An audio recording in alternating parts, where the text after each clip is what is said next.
ನಾವೆಲ್ಲ ದೇವ್ರ ಮನೇಲಿ ದೇವ್ರ ಫೋಟೋಗಳನ್ನ ಇಟ್ಟಿರ್ತೀವಿ.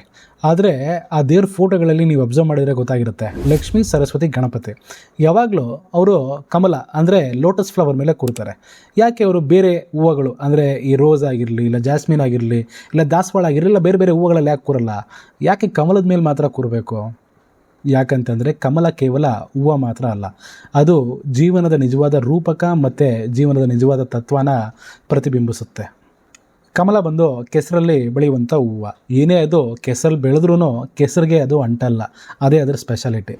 ಇದರಿಂದ ಇರುವ ಮೆಟಾಫೋರ್ ಅಥವಾ ತತ್ವ ನೋಡ್ತೀರಾ ಅಂತಂದರೆ, ಕೆಸರು ಅಂತಂದರೆ ಈ ಒಂದು ಮೆಟೀರಿಯಲಿಸ್ಟಿಕ್ ವರ್ಲ್ಡ್, ಅಂದರೆ ಈ ಒಂದು ವ್ಯವಹಾರಿಕ ಪ್ರಪಂಚ. ಈ ಪ್ರಪಂಚದಿಂದ ಬಂದಿರೋ ನಮಗೆ ಸಾವಿರಾರು ಪ್ರಾಬ್ಲಮ್ಸ್ಗಳಾಗಿರಲಿ, ಡಿಸ್ಟ್ರಾಕ್ಷನ್ಸ್ ಆಗಿರಲಿ, ಸ್ಟ್ರೆಸ್ ಆಗಿರಲಿ, ಈಗೋ ಆಗಿರಲಿ, ನೆಗೆಟಿವಿಟಿ ಆಗಿರಲಿ, ಜೀವನದ ಯಾವುದೇ ಗೊಂದಲ ಆಗಿರಲಿ, ಈ ಫೋಟೋ ಅಂದರೆ ಈ ಫೋಟೋದಲ್ಲಿರುವ ನಮ್ಮ ದೇವರುಗಳು ನಮಗೆ ಉತ್ತರ ಕೊಡ್ತಿದ್ದಾರೆ. ಗಣಪತಿ ಏನಂತ ಹೇಳ್ತಾರೆ ಅಂತಂದರೆ, ಜೀವನದಲ್ಲಿ ನಿನಗೆ ಏನೇ ಪ್ರಾಬ್ಲಮ್ಸ್ ಬರಲಿ, ಇಲ್ಲ ಎಂಥ ಸಿಚುವೇಶನ್ ಬರಲಿ, ನೀನು ಅದನ್ನು ಜ್ಞಾನದಿಂದ, ಬುದ್ಧಿವಂತಿಕೆಯಿಂದ ಅದನ್ನು ಮುನ್ನಡೆಸು.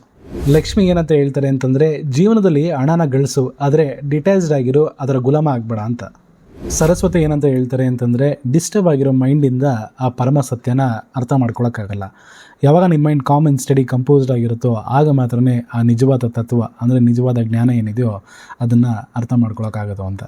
ಇದ್ರ ಮೂಲಕ ಏನು ಕಲಿಬೋದು ಅಂತಂದರೆ, ಜೀವನ ಎಷ್ಟೇ ಕೆಸರಾಗಿರಲಿ, ಆದರೆ ಆ ಕೆಸರು ಮಧ್ಯ ನಾವು ಯಾವಾಗ ಈ ಕಮಲದಂತೆ ಎಲ್ಲದಕ್ಕೂ ಡಿಟ್ಯಾಚ್ಡ್ ಆಗಿ ಯಾವುದಕ್ಕೂ ಅಂಟದೆ ನಾವು ಯಾವಾಗ ಆ ಕೆಸರು ಮಧ್ಯೆ ಕಮಲದಂತೆ ಅರಳ್ತೀವೋ ಆಗಲೇ ನಾವು ಈ ಜೀವನದ ನಿಜವಾದ ಅರ್ಥ ತಿಳ್ಕೊಂಡಿದ್ದೀವಿ, ಅರ್ಥ ಮಾಡ್ಕೊಂಡಿದ್ದೀವಿ ಅಂತ ಅರ್ಥ.